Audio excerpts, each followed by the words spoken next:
Hi guys, it's Reagan and welcome to the start of another reading vlog. This reading vlog is extra special because I am reading probably my most anticipated read of the year, and I'm going to be reading and documenting the entire thing with you guys, and that is Babel by R.F. Kuang. This is going to be the only book I'm reading for this vlog. It is 500 and about 40 pages, so it's definitely plenty long to read over the next few days, but I feel like I'm going to be flying through it. I have read the first 50 pages or so, but I just have a feeling this book is going to be the dark academia fantasy novel I could only dream of.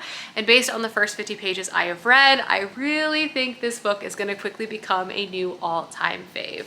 But that is what I hope to read for this vlog. It's like Tuesday, pre-lunch afternoon. I have more work I need to accomplish today, but I just wanted to give a start of this vlog and then kind of, you know, let's get started. So anyway, this is a ramble. Welcome to the vlog. Let's read Babel together. I truly cannot wait. Matilda finding all the sunspots in the house, as she should.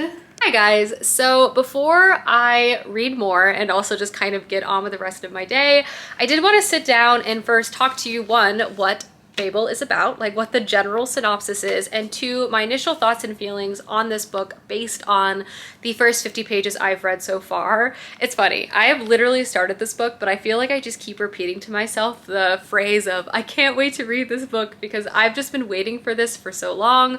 R.F. Kuang is by far and away one of my favorite writers. I loved the Poppy War series she has previously written. She just does this incredible thing with taking history, writing stories, using these moments of history, adding like a dash of fantasy, but these are not stories of alternate history. She's really giving a scathing, unflinching look at a moment in time in our world's like existence and making us, the reader, confront this. She's dissecting it. She's basically making like a literary fantasy novel, and that's just my personal opinion. Books that she writes just have so many incredible layers to them, and Babel, I feel like, is going to just bring this to like a whole nother level. But the story of Babel itself opens in 1828, and we're introduced to our main character, Robin. At the beginning of the story, Robin has been orphaned by an illness that's kind of swept through his town, killing off his entire family. From there, he's kind of brought over to London by this very mysterious figure, and he begins very intense training in languages. Before his training starts, Robin is already pretty much fluent in English. He also knows Mandarin and Cantonese, his own like mother tongues, but he begins like a deep dive in learning on Greek and Latin, all in preparation for joining this very prestigious like guild of translators at Oxford University. Once he ultimately gets admittance into this though, he begins to not really trust exactly what is going on, and he begins to see how translation is used as a political tool to not only expand but support the British Empire and their colonial pursuits. And Robin begins to feel very torn about this desire to kind of like fit into this place he's always felt othered by, but also not betray his own homeland.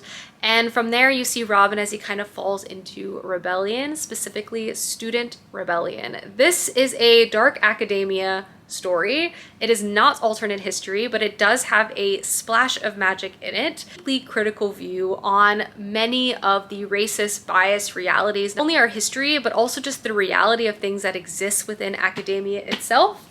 And I cannot wait to experience it. The first 50 pages are incredible. I feel like I flew through it. R.F. Kuang's writing is like very direct, but very easy to read. This book also has footnotes, which I think is a really interesting choice, and I personally love it. It allows for the author to elaborate specifically on some historical points, some pieces of literature, which are often talked at length. This book is very heavy on not just the historical references and the political moments of the time period that it exists in, but also on specific literature and philosophy that's heavily referenced during this time period as like explanation for certain types of behavior in academia too. 50 pages into this book, I'm really just following Robin as he's getting settled in London after leaving his home.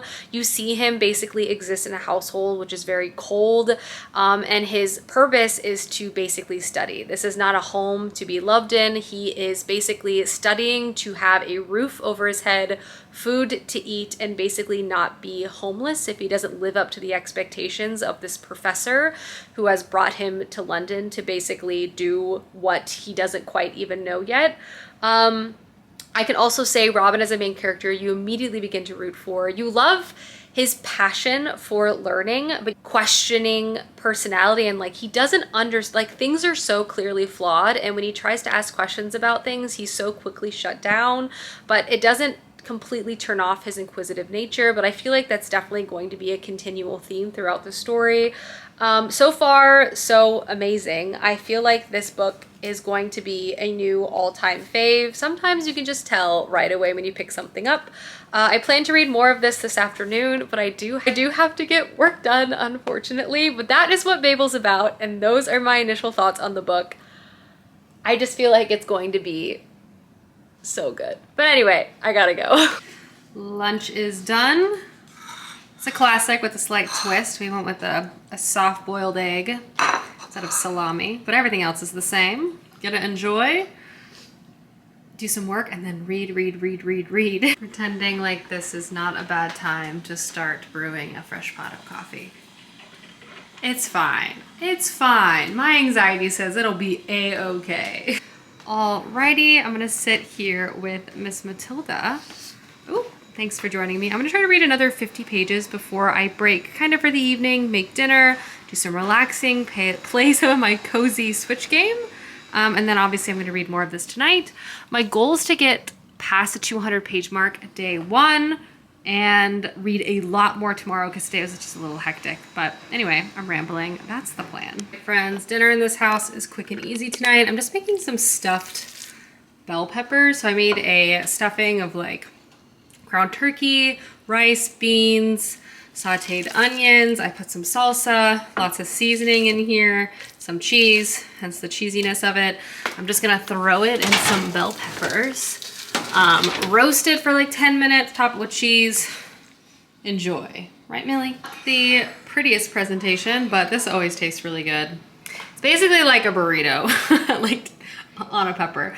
But anyway, I topped it with some hot sauce. I'm now gonna watch some Real Housewives. I'm gonna jump back into reading. I also owe y'all an update. Hi friends, dinner is consumed. It's actually accidentally much later than I intended. I'm actually gonna sit down and do some reading, but I wanted to do a reading update.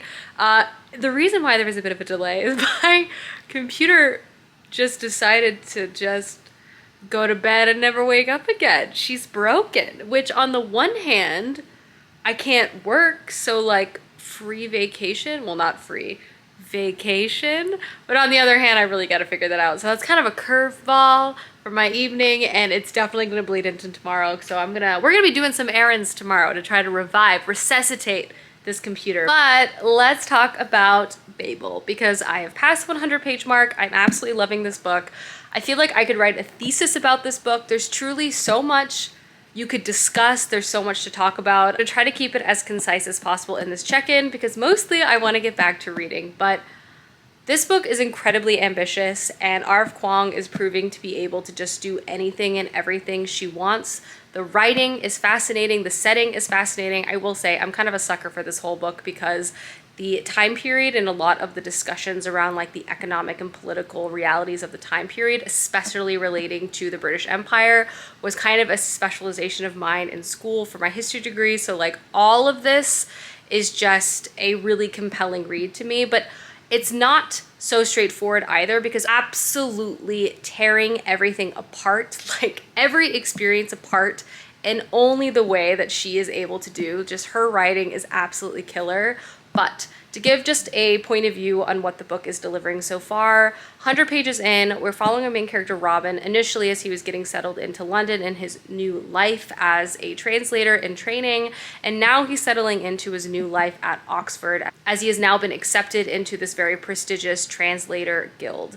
In this world where there is a fantasy element, this translator guild is incredibly important, not only as a political and economic apparatus for the British government, basically ensuring that their economic contracts are as self-serving as possible and translating works for English audiences, but the most significant a part of their work is having to do with silver. During this time period, the colonial approach of Great Britain was to basically economically take advantage of pretty much any country they could. A large part of what they wanted to do was also take as much natural resources, particularly silver, as they could. And in this fantasy world, silver is not just like a mineral that is worth a lot of money, but it's also used in their magic, basically utilizing a combination of language and this raw material.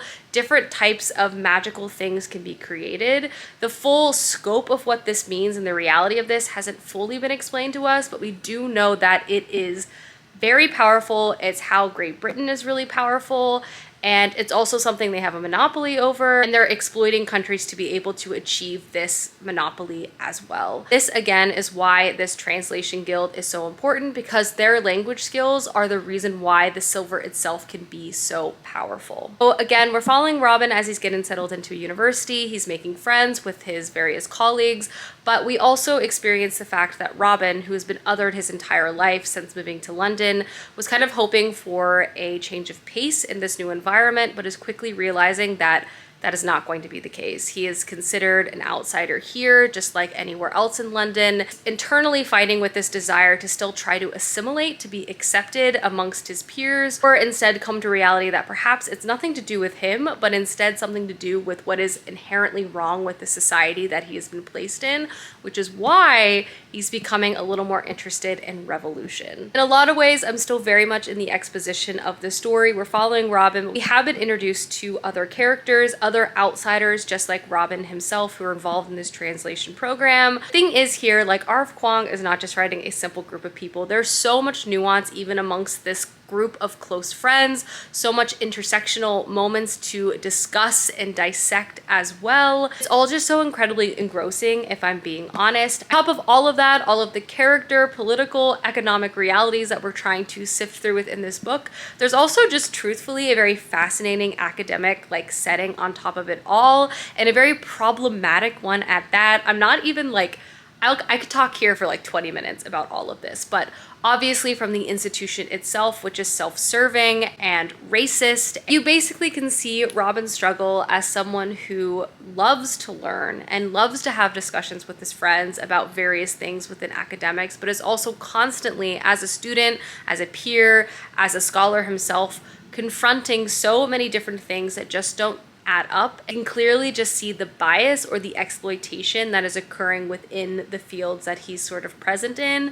And all of that has been basically center stage in the first 100 pages of this book, and I have 400 pages of this book left, and truly I just feel like there is so much to experience here, and like, where do we go from here? I need to find out, because I am obsessed, as I've been saying. So anyway, I'm gonna stop rambling. I feel like I've been talking for 10 minutes, and I'm gonna read, because I love it all. I love it all. It's so good so far. It's just so good. Good morning, guys. So my computer randomly decided to work this morning and turn on, which feels a little dramatic after I spent like 2 hours last night on the phone with Apple support trying to get this guy to like literally show any sign of life. And then I was like, you know what, I'm just gonna plug it in 10 times the charm. Turned on. We're doing a little software update. I don't know. I'm suspicious. Anyway, I decided to get dressed. I'm sort of embracing the mid 19th century vibes with this dress. I also have a reading update for you. Hello, Matilda. I've passed the 200 page mark. The thing about Babel is it's so smart, and there's so many themes that like R.F. Kuang is like diving in depth to, and you can so clearly tell She's done so much research in just the environment, the setting, everything shines so successfully. But me as a reviewer, I feel dumb because I'm trying to articulate like what I'm absorbing, and my own brain just simply doesn't feel good enough sometimes to express like the genius that is this book. So that's all just to say you should read it yourself, because I assure you it's worthwhile. It's so good so far. Also, I just realized it's a standalone this morning, which honestly excites me more. So standalone. So I've just, run a bunch of diagnostic tests, restarted it, updated my computer. It is seemingly fine, which I'm just gonna take as a win on this Wednesday afternoon. It is a mystery for the ages. But I really didn't want to have to leave my house or deal with the brunt of any possible expense on this computer. So like, you know what? We're not gonna question it. I'm not gonna investigate any further. If it wants to work, it can work. That's great. I'm actually gonna sit down and read more, but I'm going to do a reading update first to cover off on the chunk I read last night. I'm flying through this book. I can't put it down. It's so good. Alrighty, so 200 pages into this book is about a third of the way through, and I would say things are really starting to escalate. Keep talking about, I really feel like I could write a thesis on a lot of the themes that R.F. Kuang is unpacking, confronting, exploring throughout this particular book. I've already spoken rather in depth about how this story really centralizes colonization, empire building, and the exploitation of colonies, and just the economic policies that centered around colonization and the legacy that that has just across history itself. That is definitely very, very present in this book. Another large aspect of the story has a lot to do around identity. Language is obviously the heart and soul of this book. And so much of the story is also following Robin as he's trying to like find a place for himself. He, as I've kind of already chatted about, has been othered his entire life. He's white passing, but he's also not really generally accepted. He's constantly talked down to, and when he goes to Oxford, he's hopeful that this utopian of education will finally call home, but that's quickly not the case at all. Robin is also struggling internally too with what to do, because he isn't accepted, but he also feels like he has safety, and there are aspects of his life that he does enjoy, from the research, some of his colleagues that he works with, obviously has food and a roof over his head. He has the things he needs to survive, and putting that at risk to help this sort of vague notion of revolution, which at times can feel overwhelming to him too, because the empire seems so huge, it seems so dominating, and it also feels impossible in these small actions of chipping away at it. Just he's struggling with trying to decide if it's worth the risk of upending his entire life, and that is very central. Like, it's as much of an external conflict as an internal conflict that's being explored within this book, and it's just done with such care. And Robin, as our main character, this book is entirely told from his point of view, and as a main character, he's carrying this story so well, and the dynamics of how he's interacting with himself and with others is just very central to this book too. As I mentioned as well, there are friendship. Robin has colleagues and people he's close with that he's meeting in school, but again, there's a lot of intersectional realities within this friend group. This group is kind of brought together by the fact that no one else will accept them, and at first, sort of the differences in their worldview or their personalities were easily able to be overlooked because they're lonely, but as they have spent more time together, has been an increasing level of conflict, but they also don't have any really other options of people to like seek out relationships with, so they're also feeling almost like trapped with each other as well. The other thing I really appreciate about this book is that it really feels like a historical fiction novel, but it does have like a fantasy magical element, and the magic is so well entrenched within the story and society. It's not just like a flimsy thing in the background. Like, silver working is the economy of this world, and it's completely derived from like the actual historical economy that existed during this time period and persists, and the legacy of that persists to this very day. So that is something I really appreciate too, and how all of it is tied to language is just so fascinating. The last thing I'll quickly mention on is the academic setting as well. I feel like R.F. Kuang walks this line so successfully in that we have a character, Robin, who does love to learn. He loves exploring and learning about language, especially because it makes him feel more connected to his own heritage. But on the flip side of that, you also see how academia can be used to fit a specific agenda of greed, of racism, of other types of ideology, of creating concepts to explain away like atrocities that people are committing in the world, and how those two things can be very much at odds with each other, but one agenda can always be pushed by more powerful people at these institutions, in these countries and governments, all of those things. Like that is all very much at play too. So there is this love of learning, but it's also been very much corrupted by the like political reality of the situation and the institutions that these scholars are working at too. And there's so many footnotes within this book, so many references that R.F. Kuang is pointing to and elaborating and explaining to us as the reader, to make us not only feel like really connected to this academic setting, but equipping us with all of the knowledge and reference points for these like academic discussions. It's just so good. And I really don't know where this book is going. There's like a slow escalation of this revolution and seeing Robin's involvement with everything.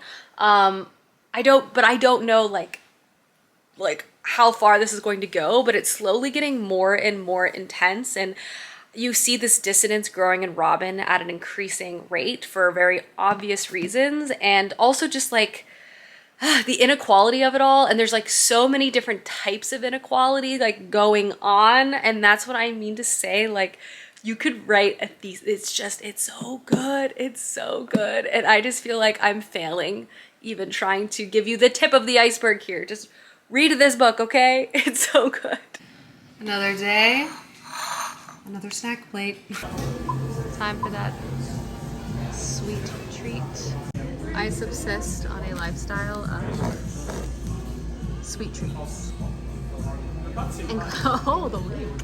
A toffee nut latte, the reading lamp, Halloween pillow, and Matilda.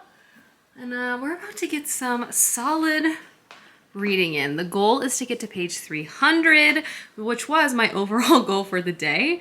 But this book is just so freaking good. I can't stop reading it. I can't put it down.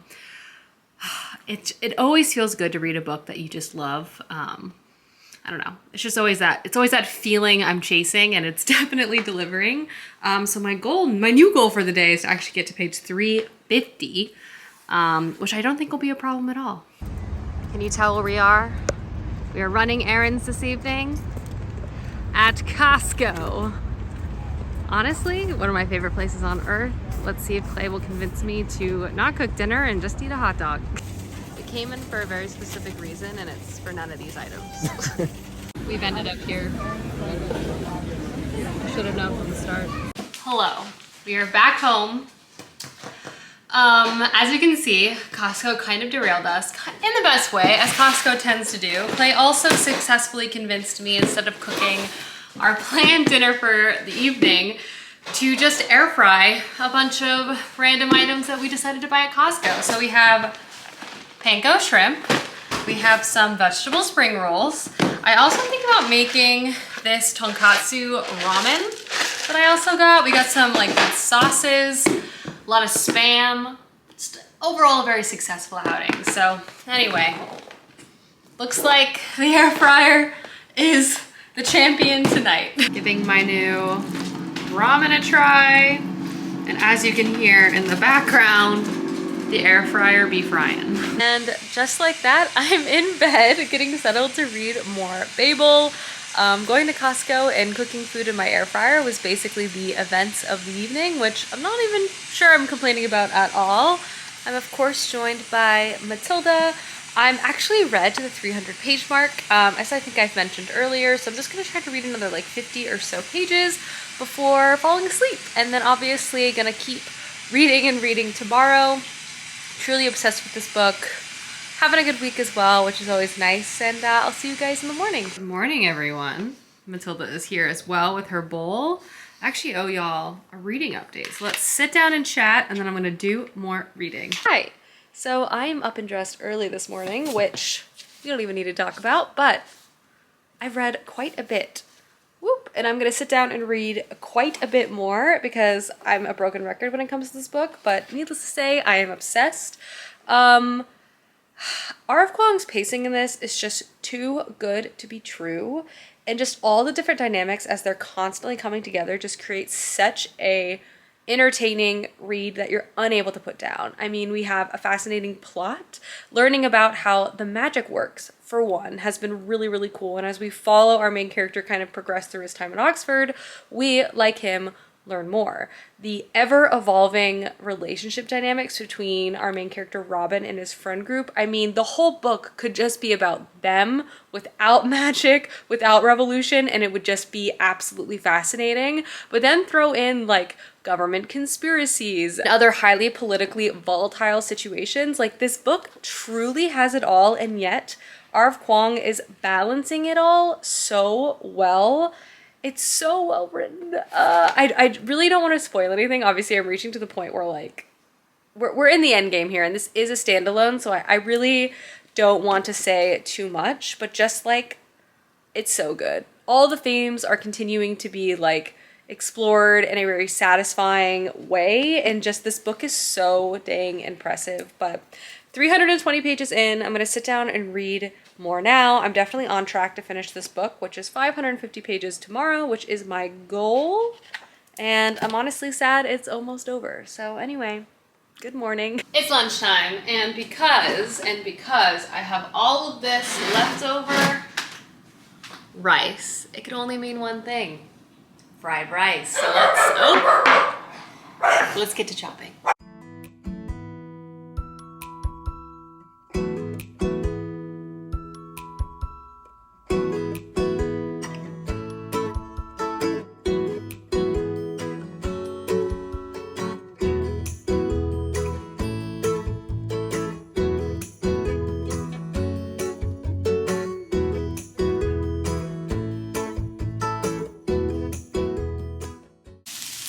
And all done. Bon appetit. So I've taken a bit of a break. I've been reading. I've made excellent progress. I'm past the 400-page mark and into the final act of this book. It is so unbelievably intense. Like, so much has happened. I cannot put this book down, and it's moving like a million miles per hour. And to say, with like about 100 and so pages of this book left, I don't know how it's gonna end, and I know it's a standalone, so like everything should, or I'm anticipating things to be wrapped up.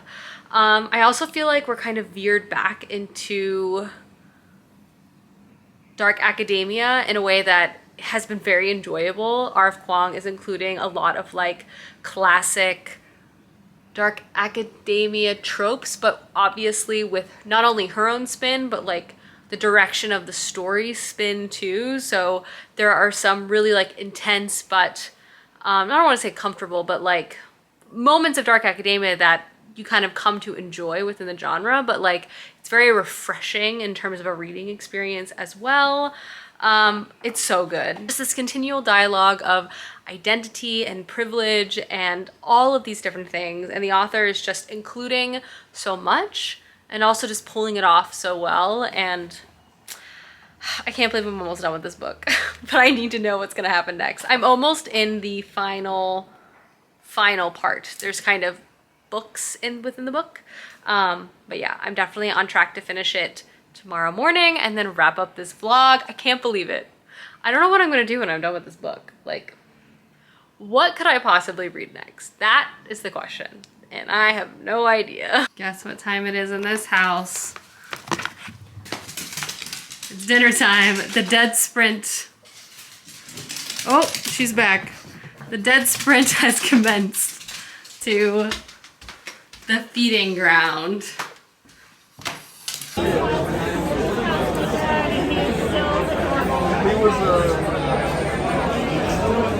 Morning morning, friends. Second cup of coffee is in the works for this morning. I've also done so much reading. I only have 50 pages of this book left. And oh my goodness. The escalation of Babel's plot is just wild. I feel like we went from 0 to 1000 so quickly, and just also R.F. Kuang's ability to write like rage and action and how those things can be combined is just so compelling. And I don't know, I just feel like this book went from like theoretical academia to like boots to the ground really fast, and it's just been impossible to put down. I only have 50 pages left, and then I'm gonna finish it obviously today. I have some work I need to do first, and I want like an uninterrupted, stress-free experience for those last 50 pages, but I just needed to tell you, it's so good. Just the direction, wild stuff, but I love it, and it makes so much sense too. Like, it's just so well realized. Picked up some sandwiches. Clay always has New Girl on literally at all times. And there's Millie.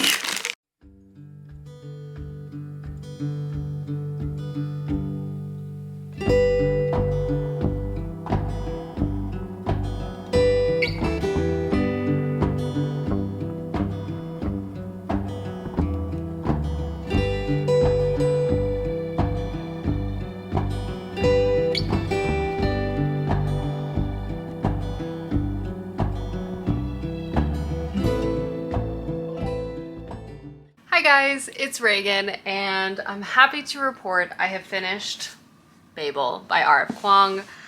And truthfully, since I finished this book, I've just been sitting and like staring at the wall, just trying to digest everything I read. And truthfully, this book is just by far and away one of the best books I've read this year. What R.F. Kuang set out to accomplish, she did, in my opinion, but just like, this book was like a feat that had so many layers, so many themes that were constantly being explored, prodded, turned upside down. Constantly as a reader, we were confronting so many things, and I just feel that it was just so well done. On top of that, I really loved structurally how this book was kind of organized. It had like different books throughout it, which you often run into in fantasy, but they truly felt like different acts within the story, and just the escalation between each one and the growth and the intensity and the pacing, it all just built on itself just so successfully.